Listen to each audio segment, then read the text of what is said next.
जय हिंद। देखिए, आज हम लोग उत्तर प्रदेश दरोगा के परीक्षाओं में पूछे गए गणित के कुछ स्पेशल सवालों को हल करेंगे और ये पिछले वर्ष के पेपर में ही पूछे गए प्रश्न हैं। तो आइए देखते हैं हम लोग इस बेस्ड पर पहला सवाल। तो पहला सवाल जो है वो बार सीरीज का है और बहुत महत्वपूर्ण है। देखिए 0.222 और ये जो लगा हुआ है पॉइंट कई, इसका मतलब ये है कि ये बार बार रिपीट हो रहा है।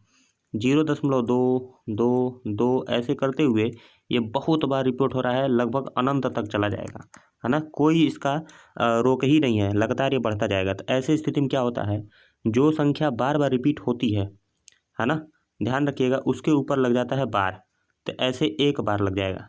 जिस संख्या के ऊपर बार लगा रहता है उसका मतलब है वो संख्या बार बार रिपीट हो रही है। तो ध्यान रखिए, या तो ये क्वेश्चन जैसे लिखा हुआ है 0.22 और ये लिखा हुआ है बार बार ऐसे रिपीट हो रहा है, या फिर ऐसे लिखेगा या फिर डायरेक्ट ऐसे लिख सकता है। ये दोनों एक ही जैसे लिखे हुए हैं, ठीक है ना। तो क्वेश्चन किसी भी तरीके से लिख सकता है 0.2 पे पावर बार को भिन्न में बदलें, है ना, को भिन्न में बदलें। तो ये भी क्वेश्चन का रूप है, ऐसे भी क्वेश्चन पूछ सकता है। तो आइए देखते हैं इसको कैसे सॉल्व होता है। तो जब ऐसे कहे तो देखते हैं किस संख्या पर बार है। जिस संख्या पे बार है उसको लिखेंगे 2 और जितने संख्या पे बार है उसके नीचे उतना बट्टे 9 लिख देंगे। बस इसका आंसर हो गया 2/9, आंसर हो गया। एक संख्या पर बार है तो 1 9 लिख देंगे। क्लियर है। आइए कुछ ऐसे ही आगे प्रश्न देखते हैं। अगला प्रश्न कह रहा है 0.333 ऐसे रिपीटेड है, अर्थात इसको हम लोग लिख सकते हैं 0.3 पर बार, है ना। ऐसे भी लिख सकता है क्वेश्चन, ध्यान रखिएगा। ये 0.33 जो रिपीट करके लिखा है इसे ऐसे भी लिख सकता है। अब इसे कहेगा कि आप बदलिए भिन्न में, तो इसे आप बदलेंगे, 3 को ऊपर रखेंगे और यह बार जो है ना, ऊपर बार का मतलब होता है ये ऊपर जो लगा हुआ है इसे ही बार पढ़ते हैं। तो 3 पर बार लगा है, एक ही संख्या पर बार लगा है तो सिर्फ 1 9 रहेगा, ठीक है। अब इसे काट देंगे, 3 एकम 3, कटने लायक है तो काट देंगे, 3 3 9, इसका आंसर होगा 1/3। क्लियर है। यूपीएसआई में क्वेश्चन यहाँ से आए हुए हैं। अगला प्रश्न है, बहुत इंपॉर्टेंट है, इसे भी देखिए। ये कहता है 0.567676767 को भिन्न में बदलिए। तो यहाँ पे देखिए रिपीट क्या हो रहा है, यहाँ पे रिपीट हो रहा है 6767। क्लियर है। यहाँ पे 6767 रिपीट हो रहा है, तो इसको आप ऐसे लिखेंगे 0.5 तो रहेगा, स्वतंत्र है वो, वह नहीं रिपीट है। रिपीट जो होता है उसी के ऊपर बार होता है, जो रिपीट होता है उसी के ऊपर बार होता है। तो इस सवाल को ऐसे भी लिख सकता था, ध्यान रखेंगे 0.567 पर रिपीट, है ना, 6 7 पर रिपीट बार। क्लियर है। अब ऐसे कैसे सॉल्व करेंगे, ये नेक्स्ट टाइप है, ध्यान रखिएगा, अगला टाइप है। अब इसे कैसे सॉल्व करेंगे तो ज़रा ध्यान दें आप। देखिए, तो यहाँ पे आप क्या करेंगे, ध्यान से समझने वाली बातें हैं। पूरी संख्या को आप लिखिए 567। क्लियर, 567 लिखेंगे। जिस पे बार नहीं है, जैसे 5 पर बार नहीं है, उसको यहाँ से माइनस कर लेंगे। 5 पर बार नहीं है तो माइनस कर लेंगे। और बट्टे में जितनी संख्याओं पे बार है, जितनी बार उतना 9, जितनी बार उतना 9, जितनी बार उतना 9, और जितनी संख्याओं पे बार नहीं है उतना 0। यह टाइप बहुत इंपॉर्टेंट है, हर एग्जामों में आता है, ध्यान रखना है ना। इसका रूल एक बार और समझ लें आप सभी कि ये कैसे आया हुआ है। संख्या जो थी वो 0.567 और 6 7 पर बार थी, तो आप पूरी संख्या को लिखेंगे 567 और 567 में से उस संख्या को घटाएंगे जिस पर बार नहीं है, और नीचे बट्टे के जितनी संख्याओं पर बार है, ध्यान रखेंगे, जितनी संख्याओं पर बार है, जैसे इसमें 6 7 पर बार है तो 2 संख्याओं पर बार है तो आप लिखेंगे 2 बार 9, और एक संख्या यानी कि 5 पर बार नहीं है तो आप उतने ही 0 लगाएंगे। क्लियर। अब इसको सॉल्व कर लेंगे, आंसर आ जाएगा। 567 में से 5 घटेगा तो 562 हो जाएगा। क्लियर। अब 562/990 यही आंसर है। या तो ऑप्शन में यही रहेगा, नहीं तो इसको काट के छोटा कर सकता है, 2 से कट सकता है तो 2 से काट दें आप। 2 दूनी 4, 2 अट्ठे 16, 2 एकम 2, ये भी कट जाएगा। 2 चौको 8, 2 9 18, 2 पच्चे 10। तो इसका आंसर 281/495 यह आंसर आएगा। क्लियर है। ऐसे सवाल आएंगे परीक्षा में, ध्यान रखना है। अगले प्रश्न की ओर बढ़ते हैं। देखिए, अगला प्रश्न जो है नेक्स्ट टाइप है और ये भी इंपॉर्टेंट है। कहता है 0.5666 को भिन्न में बदलिए। अब देखिए, इसमें जो है बार बार रिपीट क्या हो रहा है, यहाँ पे रिपीट हो रहा है 6 6 6 6 6, 5 नहीं रिपीट हो रहा है, तो 5 को हम लिख देंगे। क्लियर। 5 को लिख देंगे, ध्यान से ज़रा देखें इसे। 5 को हम लोग लिख देंगे 5, 5 को लिख दिए, लेकिन 6 बार बार रिपीट हो रहा है इसलिए इसके ऊपर बार हो जाएगा, इसके ऊपर।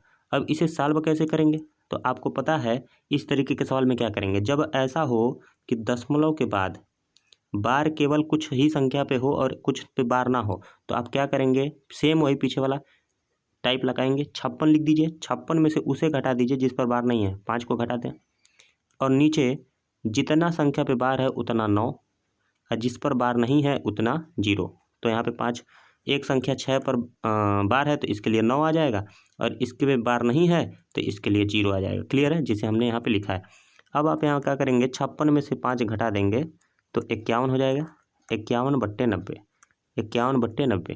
तो 51/90 या तो ऑप्शन में मिल जाएगा आंसर, और नहीं तो इसे काट के छोटा कर देगा। 3 से काटेंगे तो 3 सत्ते है ना, 17 तियाँ 51, और ये 30 बार में कट जाएगा, तो 17/30 आंसर आएगा।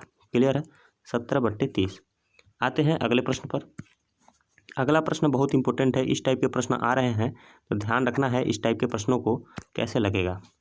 कह रहा है वृत्त की त्रिज्या में 20% की वृद्धि कर देने पे क्षेत्रफल में कितने प्रतिशत की वृद्धि होगी। तो देखिए यहाँ पे 2 चीज़ आपको समझना है। अगर क्षेत्रफल में वृद्धि परसेंट पूछ दे तो आपको 2 बार गुणा करना है, 2 बार, ज़रा ध्यान दीजिएगा। और कभी आयतन में पूछ देता है, आयतन में, तो आपको 3 बार गुणा करना पड़ेगा। पहले हम क्षेत्रफल के सवाल लगाते हैं। 20% की वृद्धि कह रहा है ना, देखिए वृत्त का क्षेत्रफल का फार्मूला जो होता है, पहले ये से जाने।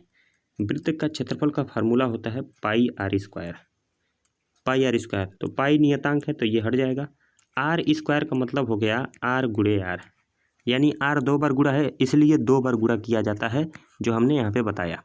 तो यहाँ पे कैसे सॉल्व होगा, ध्यान दीजिए। 20% का वैल्यू कितना होता है आप जानते हैं, 1/5 होता है, ठीक है। अब 5 का वैल्यू 1 बढ़ जाएगा, अर्थात 5 जो है 1 बढ़ जाएगा, प्रश्न में कह रहा है, तो 6 हो गया। आपको 2 बार ये काम करना है, क्योंकि त्रिज्या जो है वो 2 बार गुणा होता है वृत्त के क्षेत्रफल में। 5 से 6 हो गया। अब इसका आप गुणा कर लेंगे, 5×5 = 25, 6×6 = 36। इसका मतलब ये हो गया, ध्यान से समझे, कि पहले त्रिज्या जो था वो 25 था और अब जो है क्षेत्रफल वो 36 हो गया। ध्यान रखिएगा, त्रिज्या पहले 5 था, अब 6 हो गया, फिर 5 था, फिर 6 हो गया। इस हिसाब से इसका मतलब पहले जो क्षेत्रफल था वो 25 था और अब 36 हो गया, यानी कि ये पहले का देता है और ये बाद में का। तो आप बताइए, पहले 25 था अब 36 हो गया, तो बढ़कर कितना हो गया। तो आप देखेंगे कि 25 में से 36 जो है वो बढ़ा है, तो 11 बढ़ा है। कितना बढ़ा है, 11 प्लस हुआ है। अब इसी 11 को परसेंटेज में चेंज कर दिए, जो अब तो आंसर आ गया। तो इसको आप देखें, इधर मैं कर दे रहा हूँ, 11 बढ़ा है, किससे बढ़ा है, 25 से, तो जिससे बड़ा होता है उसको नीचे रखते हैं और परसेंटेज में चेंज करने के लिए 100 का गुणा करते हैं। तो 25 चौको 100, 11 चौक 44% आपका क्या होगा, आंसर आएगा। ठीक है, आगे के प्रश्न पे आते हैं। अब हम लोग आयत को देखते हैं। आयत में भी उसी तरीके का कॉन्सेप्ट लगने वाला है। यहाँ भी क्षेत्रफल में कितने प्रतिशत की वृद्धि या कमी पूछ रहा है। आयत की लंबाई में 20% की वृद्धि हो गई और चौड़ाई में 25% की वृद्धि हो गई। ध्यान रखिएगा जरा सा, आयत का क्षेत्रफल जो होता है उसके लिए फार्मूला है, ध्यान रखिए, लंबाई गुणे चौड़ाई। आयत का क्षेत्रफल जो होता है, ध्यान रखेंगे, लंबाई गुणे चौड़ाई होता है। अर्थात 2 बार यहाँ भी गुणा हो रहा है, देखिए, एक बार लंबाई का एक बार चौड़ाई का। तो सेम वही चीज कॉन्सेप्ट लग गया, क्षेत्रफल में 2 बार गुणा करना है। गुणा किसका करना है, तो देखिए लंबाई में 20% की वृद्धि हो रही है। क्लियर है, 20% का वैल्यू 1/5 होता है, तो ये आपका बढ़ गया, 5 से 1 बढ़ जाएगा तो 5 से 6 हो जाएगा। चौड़ाई देखिए 25% की वृद्धि हुई है, 25% का वैल्यू होता है 1/4, तो 1/4 बढ़ जाएगा तो 4 से 5 हो जाएगा। क्लियर, देखिए आप इसका गुणा कर सकते हैं, 5 का 4 में गुणा करेंगे तो 20 हो जाएगा और 6×5 = 30 हो जाएगा। तो गुणा कर लें, 5 चौको 20 और 6×5 = 30, 6×5 = 30। यहाँ पे अब क्या करेंगे, दोनों साइड में अनुपात के 0 है तो 0 कट गया, 2:3 आपका आया। यानी कि इससे आपको फर्क ये मिला कि 2 जो था वो पहले क्षेत्रफल था और अब 3 हो गया। 2 से 3 हो गया, इसका मतलब क्षेत्रफल कितना बढ़ गया, 1 बढ़ गया, 1 बढ़ गया। अब 1 बढ़ गया 2 से, तो इसी को आप परसेंटेज में चेंज कर लीजिए, यानी कितने प्रतिशत की वृद्धि हुई। 1 बढ़ा है 2 से, तो 2 को नीचे रखना है। जो पुराना डाटा होता है उसको नीचे रखते हैं बट्टे के, और जितना बढ़ा है उसको ऊपर रखते हैं, क्योंकि वृद्धि प्रतिशत निकालना है। परसेंटेज निकालने के लिए 100 का गुणा करना होता है, या फिर आप जानते हैं 1/2 50% का वैल्यू होता है, तो बहुत अच्छी बात है। यहाँ पे 2 से 100 काट देंगे 50 बार में, यानी कि 50% की वृद्धि हुई। क्लियर है? तो ये भी आपका बहुत इंपॉर्टेंट सवाल है, यूपीएसआई में यहाँ से सवाल आए। अगले सवाल की ओर बढ़ते हैं। अगला सवाल, अच्छा अगले सवाल में कई लोग सोचेंगे सेम वही सवाल है। देखिए, आयत की लंबाई 20% की वृद्धि हो गई, चौड़ाई में 25% की कमी हो गई। तो देखिए यहाँ पे चौड़ाई में 25% की वृद्धि हुई थी, और दूसरा सवाल है 25% की कमी हुई है। तो आइए इसे लगाते हैं। देखिए, आयत की लंबाई में 20% की वृद्धि, तो 20% की आप जानते हैं 1/5 होता है, तो ये 5 से 6 हो जाएगा। क्लियर? 25% की कमी हुई है, तो 25% बराबर 1/4 होता है ना। तो कमी हुई है, तो यहीं पे थोड़ा ध्यान दीजिएगा। 4 में से 1 कम हो गया, अब 4 से 5 नहीं करना है, 4 से 3 करना है। ध्यान रखिएगा, यहीं आपको ध्यान देने योग्य बातें हैं, ठीक है ना। ध्यान देने योग्य बात यहीं पर है। क्लियर है? ध्यान रखना है। अच्छा, अब यहाँ पे आप गुणा कर दें। 5 चौको 20 और 6 त्रिक 18। 5 चौको 20 और 6 त्रिक 18। यहाँ पे काट के आप छोटा रेशियो भी बना सकते हैं, जैसे 2 से 1 कट जाएगा 10 बार में, 2 से 18 कट गया 9 बार में। क्लियर है? अब 10 से 9 हुआ है, तो आप बताइए कमी हुई है कि वृद्धि? तो कमी हुई है, कमी हुई है 1 की, ठीक है ना।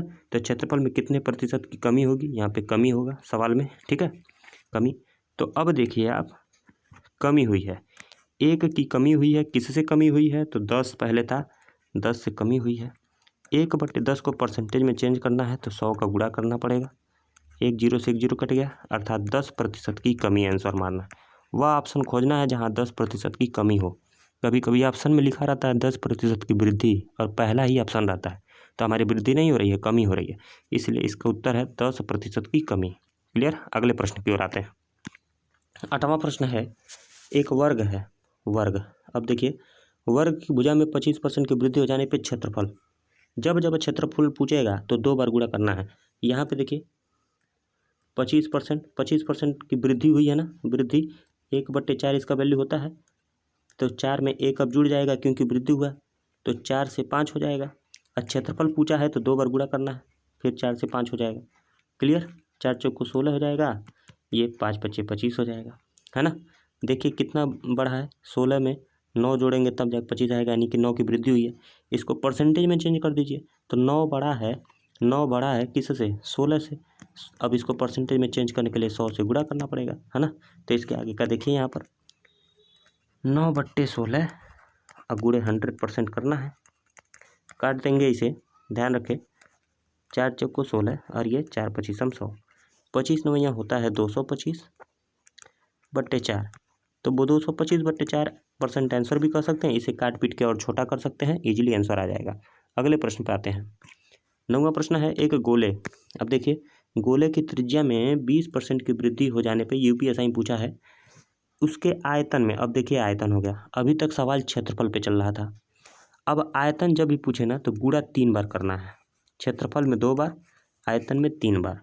अब गोले की त्रिज्या 20% की वृद्धि हुई है, तो देखिए 20% का होता है वैल्यू 1/5, और आयतन में वृद्धि पूछ रहा है, तो अब ध्यान रखिए, है ना। यहाँ 20% की वृद्धि हुई है, इसलिए ये जुड़ेगा, 5 से 6 हो जाएगा। 3 बार अब गुणा कीजिएगा, क्योंकि आयतन पूछा है तो 3 बार गुणा। 5 का 5 5 3 में गुणा करेंगे 125 होगा, और 6 का 3 बार गुणा होगा तो 216 होगा, 216। अभी देखिए कितना ज़्यादा हुआ है, 6 में से 5 गया 1, और 11 में से 2 गया 9, तो 91 बढ़ा है। अब इसी को परसेंटेज में चेंज कर दीजिए आप किनारे जाके।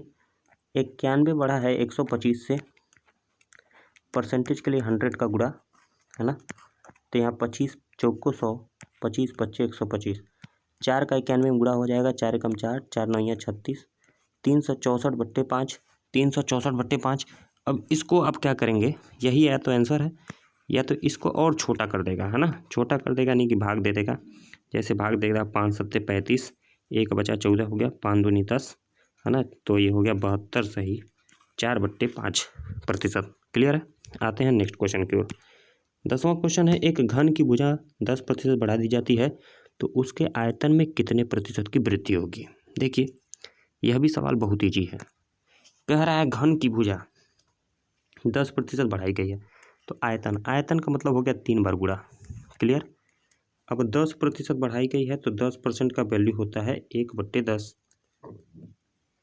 क्लियर है। तो 10 से 11। अब देखिए बढ़ाया गया है तो एक जुड़ के लिखेगा यानी 11। घटाया गया होता तो 10 से 9 होता, 10 से 9।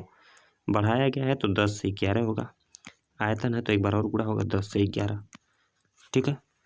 अब यहाँ पे 10 का 3 बार गुणा होगा तो हो जाएगा 1000 और 11 का 3 बार गुणा होगा तो होगा 1331। बढ़ोतरी कितनी हुई है, 331 की बढ़ोतरी हुई है। अब इसको परसेंटेज में चेंज करना है तो 331 बढ़ा है। देखिए इधर 331 बढ़ा है, किससे बढ़ा है, 1000 से बढ़ा है। क्लियर है। परसेंटेज कर लिए, अब 100 का गुणा करेंगे परसेंटेज में चेंज हो जाएगा। परसेंटेज में 2 जीरो से 100 का 2 जीरो कट गया और 10 से 331 में भाग देंगे तो पीछे से एक अंक बाद दशमलव लग जाएगा।